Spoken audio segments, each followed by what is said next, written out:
stuff. He's like blaming me for all the stuff going on in our family. This has gone too long.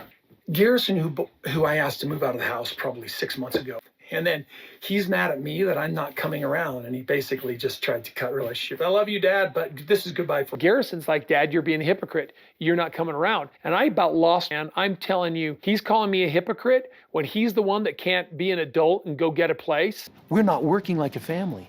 We're not a family.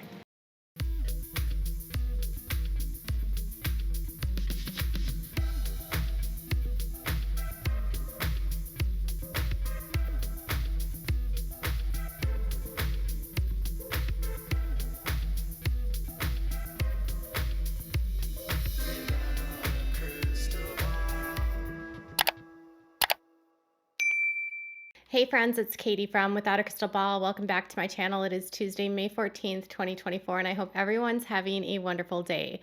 Well, it's been over 2 months now since the sudden passing of Garrison Brown, and as the family has been moving forward, numerous loose ends remain in the estate and the property owned by Garrison Brown and his home that he owns, along with some questions about what the family intends to do with his property, what they're going to do moving forward, and who is going to be managing all of this, given the fact that it appears as though people are sort of moving in separate directions at this time. And Janelle is, while part of the time in Flagstaff, spending a lot of time in North Carolina, sort of begging the question is, who's going to be taking care of this side of this process to ensure that everything happens and is closed for his estate. One of the big questions is what happens to Garrison's home. Garrison's house or townhouse was purchased in 2021, and he actually qualified for it on his own. He got a loan through the VA, and his loan, which is recorded, and the warranty deed, which is recorded in Coconino County, indicate that the home is owned by him solely as a single man. And there's no beneficiary necessarily listed in terms of like who were to take over the home in the event of a death. In the event of non-payment and in the event of default, the home would go to the service provider who is servicing the loan, and they would be listed as the beneficiary because there's an amount due to them. So in the meantime, that means that someone needs to either make payments on his behalf or assume the loan for him. And all of these are questions that come up about in probate or through a will. In cases of natural death or a death where a medical examiner is not involved and there isn't an investigation, generally speaking in Coconino County, it says that the funeral director or someone managing the services for the individual that passes away can generally provide information necessary to obtain a death certificate within like 7 days of the death. And then the death certificate can be released within generally like 5 to 7 days, business days after that. So theoretically, if this would have been a normal, natural death and he would have passed in natural circumstances, they would have a death certificate by now. A death certificate would be needed in order for Janelle to file documents in the court or within the county, depending on if he has a will or if they have to go through probate. Now, if he has a will, he would have someone that is listed as the executor of his estate, and that executor of his estate can still act as his person in the meantime and continue to make payments on the mortgages and make sure that all of his fees and everything is kept up to date so that he doesn't fall into default and his debts are still paid during this period of time. However, until they have a death certificate, nothing can actually be processed. And there's some issues here because it would appear that at this time on May 14th, nothing has been filed in Coconino County when it comes to his property. So what that means is that he still is listed as the owner of his home, even though he's no longer here. He's also listed as the owner and the borrower of a mortgage and has a amount due to a lender on a month-to-month basis. Payments are obviously being made because in April on the 26th, his lender made a payment for his quarterly taxes for the property. So he's all up to date on the property for the taxes, but no names have changed and no deeds have been filed in Coconino County. When someone dies and they are not married and they don't have a will, everything would go to probate court and they have to go through the court to determine how everything is sorted out. If they have a will and they have a beneficiary and they have a trust set up as a part of the will with designations of where everything goes and who is in charge of distributing that, then the beneficiary takes everything over. There's a few things that are probably causing delays, and one huge component that could actually be relatively life-changing for Janelle is a policy that Garrison likely had as a part of his involvement in the military. And it's a life insurance policy, and it's offered through his involvement in the Army National Guard. And individuals can take out policies and receive benefits there's a sort of a scale. They can take like 200,000, they can take 400,000. The policy, which is Service Members Group Life Insurance, provides eligible soldiers for up to $500,000 of life insurance. They also have coverage for families, so if you were married, but he could have theoretically had a policy of up to $500,000. And from people that I've spoken to, it's pretty standard that for soldiers to take the full amount of the $500,000. And then they have a fee that they pay every single month, and I'm pretty sure that the fee comes out of their checks. So they pay for this life insurance.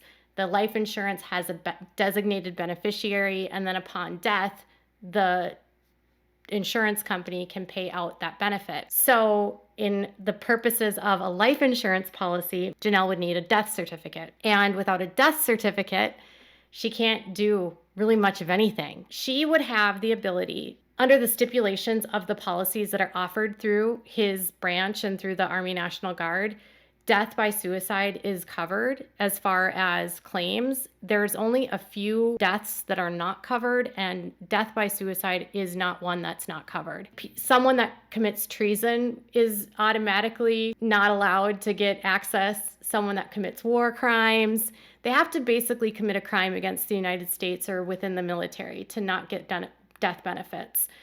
So if his insurance policy is out there, she theoretically could, if she wanted to, use that money to pay off his debts, including the house. And then the house could go in an estate for her, and she could either rent it out as a rental property and actually have an estate of her own, or she could sell that, and then the money that comes out of it from the sale would go to her or whoever he has designated as his beneficiary.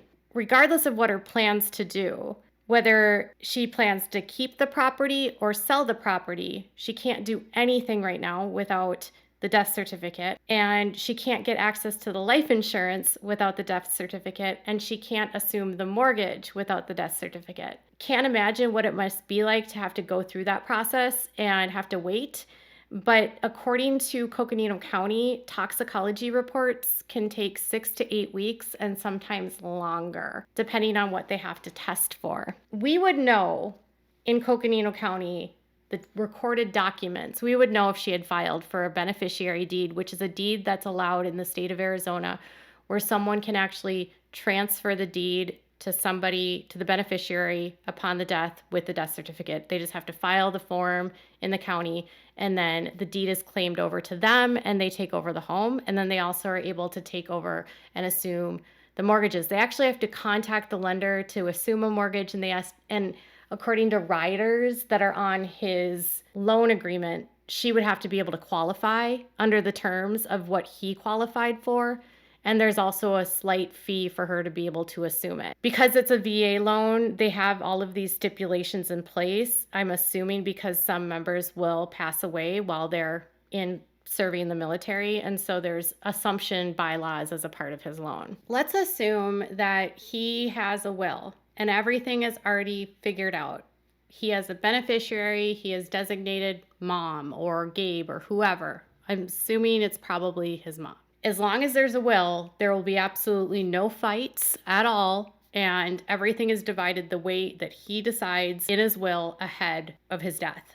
And from my understanding, most service people, when they join the military, have a will that they have put together. What's not known is if he made updates to his will and added his property to the will and what stipulations are within that will. Here's where it could get extremely messy. If he died without a will, and if he died without any details about where everything goes, he would have assuredly had a beneficiary listed for his life insurance policy. That he has to have someone on. Best guess is it's Janelle, although I don't know. If he doesn't have a will, they have to go through probate court. And his heirs could be his parents, any of his children, and siblings, which means that if he doesn't have a will, Kody could fight Janelle for any policy money and any amount of equity or real assets that he has that are liquid or that can be sold through property transfer or sale. That money could be fought for between Kody and Janelle. So Kody, if he wanted to be a jackass, could file a petition through the probate court and demand his right to the heir. So when a probate case is open, someone who claims to be the executor asks to be appointed as the executor of the estate. Any of the heirs would generally file if they waive their right as executor or if they contest the person that asks to be the executor.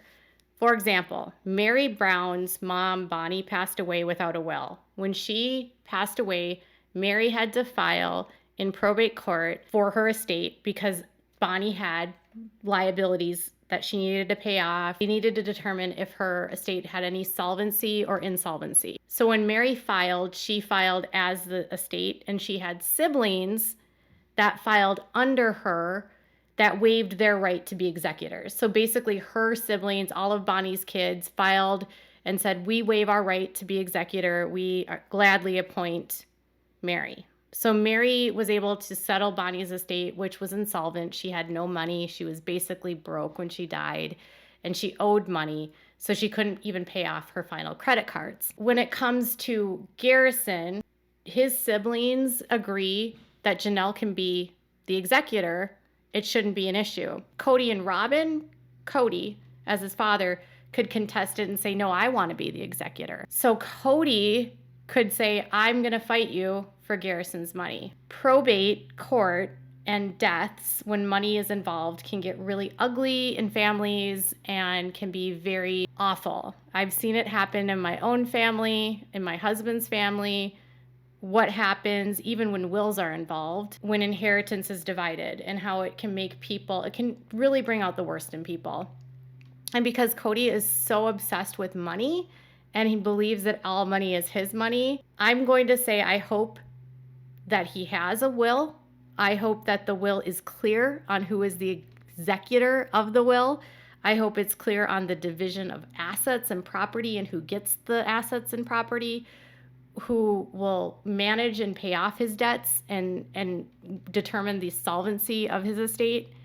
And I also hope that when he signed up for his life insurance policy, when he was still living at home, likely when he joined the service, that his mom was listed as his beneficiary, not his father. Because that $500,000 policy could be absolutely life-changing for Janelle. A gift in a way, not something that she wanted to have, but it would pay off his debts and also leave her money to do with what she decides to do with it, whether it's to donate, whether it's to, take care of herself for her retirement and take care of other people in her family, whatever he designates how the money be spent. And I honestly would suspect that Garrison would be the kind of kid that would want to make sure that his mom was taken care of. I was actually, just to give you some understanding here, reading an article from about 2012 or 2013, and they were dealing with an increase in soldiers passing away. And part of the reason why they were looking into potentially changing policies was there was a suspicion that some service members were killing themselves because of the policy. So they felt like there was no way out for them, and that they felt like their death would at least give something to their loved ones so that they wouldn't leave their loved ones like empty-handed and stranded and having to take care of their life and take care of their estates. And there was a time when the insurance companies were determining if they were going to still pay out on these policies, because some service members were actually verifying if their policies would cover suicide, and then they were ending their lives. So they didn't change the policy.